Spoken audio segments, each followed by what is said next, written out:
Hey, financially savvy travelers, Danielle Desir here. Hope you're doing well. I am back again as promised for day 3 of my ongoing author series. Now, if you didn't have a chance to listen back to the last episode, in day 2, I shared with you that right now, I am currently doing a IG live series where every day I'm going in live sharing one aspect about the self-publishing and writing process based off of my personal experience, of course. Now, if you are not following me over at IG, head over to @the Danielle Desir to follow me. And there again, I'm sharing my 7 days of author tips. I do this about once a year, and I definitely could see the growth from last year to this year. Now, after listening to this episode, if you have a book idea and you are ready to get to work immediately right now, then sign up for my 6-week writing intensive. Head over to danielledesir.com/intensive. And there you're going to find all about my 6-week writing program, which starts Sunday, April 4th. Basically, in a nutshell, every Sunday for the next 6 weeks, starting April 4th, we're going to be meeting from 10 a.m. to 12 p.m. Eastern Standard Time, and we're going to be working on our nonfiction books together. This small group program is limited to 12 writers so that you'll have more individual attention.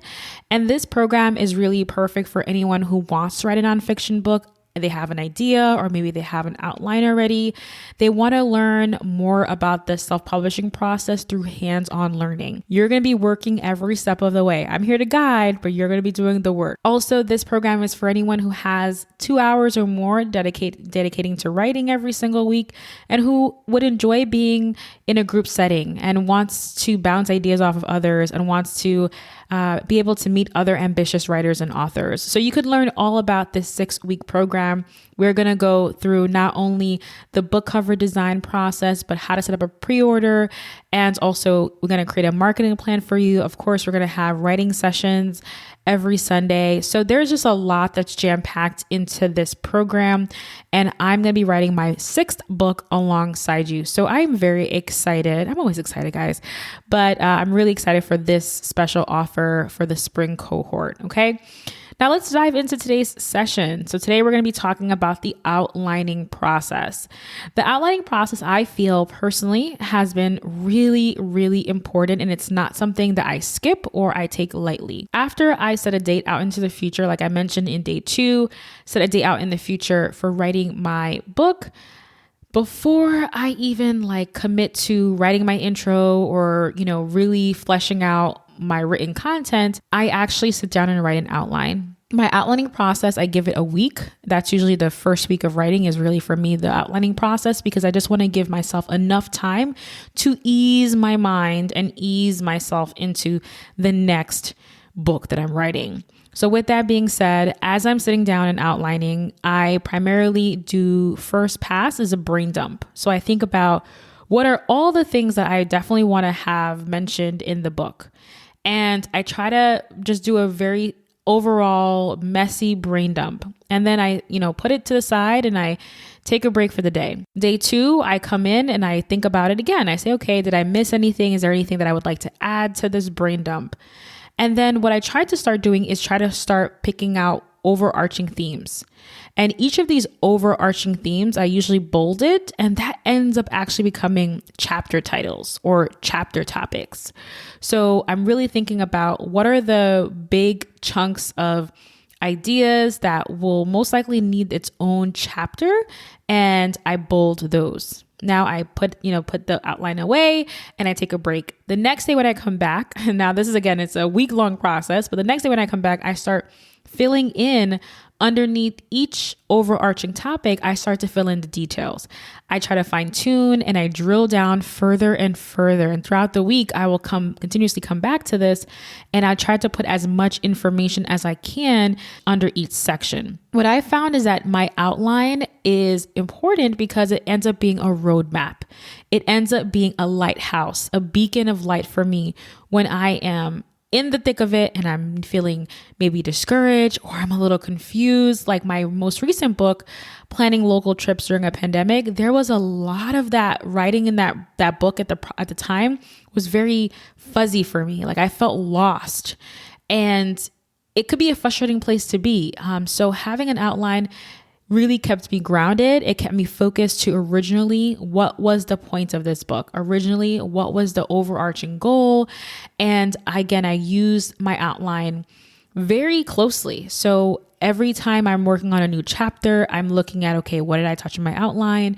Is it still relevant? And I think of my outline as a very fluid document. So it's not necessarily a block, right? If you think of a block, you can't really move it or shake it or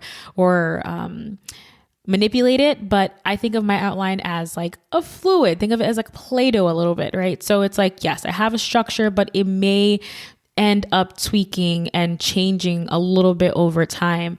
But definitely I found that my outline has been really instrumental with keeping me focused, especially when I'm in the thick of it and I may be going off tangents or losing focus.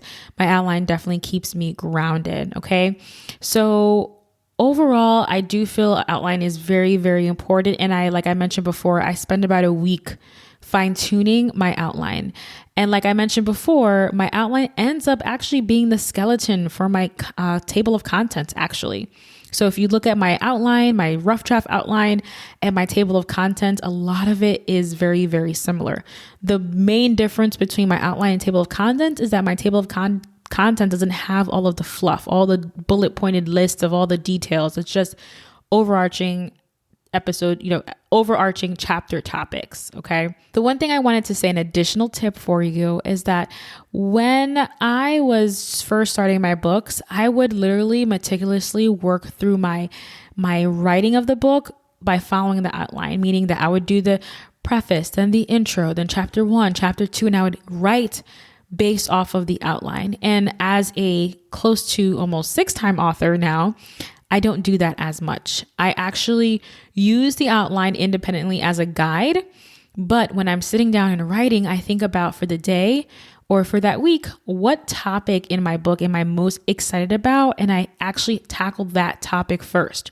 So sometimes I might be actually working on chapter 7, and I don't have chapter 1 through 6 done already. Or I may be working on chapter 3 and chapter 6, but everything in between may not be there.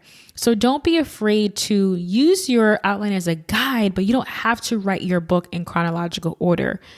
For me, at least, I found that it's so much more impactful and more helpful for me to write about the things that I am super excited about, so that I'm not wasting time having to pull teeth with myself when I can just write about what I want to write about, what I'm happy and excited to write about. So like I said, again, hope this is helpful for you. I'm just going to do a really quick recap and then we're going to be heading out. So for the outlining process, do not skip this, especially if you're writing a nonfiction book. It's an exercise that I think needs its own dedicated time. So for me personally, I spend the first week of my whole book writing process devoted to outlining, and I will come back to the outline several times throughout that week to flesh it out. I really want my outline to be a game plan, and it's more of Play-Doh and less block. So I can squish it around, I can change things. But overall, it is a beacon of light for me, especially when I may get a little hazy throughout the book writing process. My first iteration of my outline is usually a brain dump. It's just messy, whatever comes to mind, I just write it on the piece of paper. And then after that, throughout the week, I'll go ahead and start organizing it. I'll go ahead and start fine-tuning my concepts, drilling down further.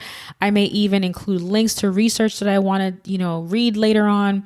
Try to do as much as I can so that when I am in the writing process, I have a very clear roadmap for myself. Okay. And then last but not least, don't be afraid to not only use your outline throughout your book writing process, but don't be afraid to kind of jump around and work on the areas of your book that you're most passionate about, because you have an outline. You know what the map, you know what the end goal is. So don't be afraid to write different areas and start maybe in the middle or the end. You don't have to write in chronological order. Okay. All right, everyone. Thank you so much for tuning in for this episode. I hope you found it helpful. Day 4 of the author series, I'm going to be talking all about beta readers. So how important they are to your success of your book and getting that feedback. So I'll talk to you all about who beta readers are, how to find them.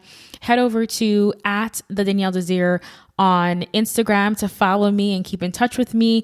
I will absolutely share the recording with you on here on the podcast tomorrow. And if you are interested in the 6-week writing intensive program and you want to take the next step, definitely head over to danielledesir.com/intensive, and I will have the link to the program in the show notes. Don't delay, okay? We only have 12 spots. So if you are serious and you want to write together and you want to get your book self-published and out there into the world, do not delay.